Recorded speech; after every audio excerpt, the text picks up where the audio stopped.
Voici les murs du palais, une enceinte carrée de 500 mètres de côté, bien protégée. De l'extérieur, impossible de voir ce qui se cache derrière ces murs.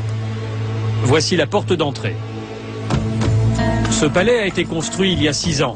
Le prince Al-Walid, qui en est à son 4e mariage, vit ici avec sa fille de 21 ans et son fils de 23 ans. À chacun son bâtiment. Un pour le prince et 2 autres pour son fils et sa fille. Au total, 317 pièces. La visite commence par les jardins, dessinés par le prince lui-même. Il adore prendre ses repas en extérieur. Un jardin japonais, quelques rocailles, de quoi organiser d'agréables barbecues. Cette piscine se prolonge à l'intérieur du bâtiment de droite.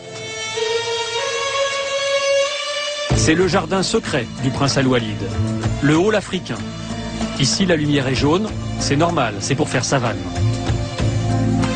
Walid bin Talal est un passionné de nature et d'Afrique. C'est ici qu'il rassemble ses trophées, ses animaux chassés au cours de safaris africains.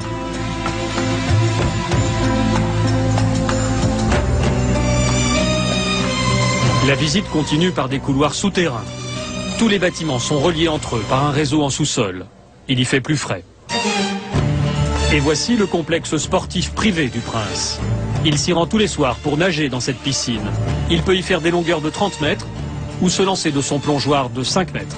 Tout autour du bassin, des petits salons permettent de recevoir les amis et de leur montrer la maquette de la tour Kingdom, la fierté du prince. C'est un décorateur français qui a conçu cet endroit. La France, où le yacht du prince est amarré chaque été dans la baie de Cannes. Bien sûr, il y a une salle de cinéma privée.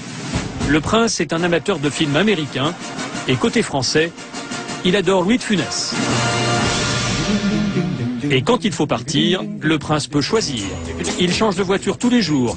Des 4x4 qu'il possède chaque fois en double exemplaire, un pour lui et un pour ses gardes du corps.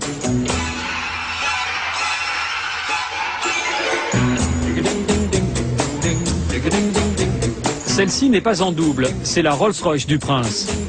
Surprise, ces 2 petites voitures coréennes, le prince est actionnaire de cette marque. Voici la sienne, avec sa plaque personnelle. Dernière étape de la visite, l'entrée vers les salons de réception.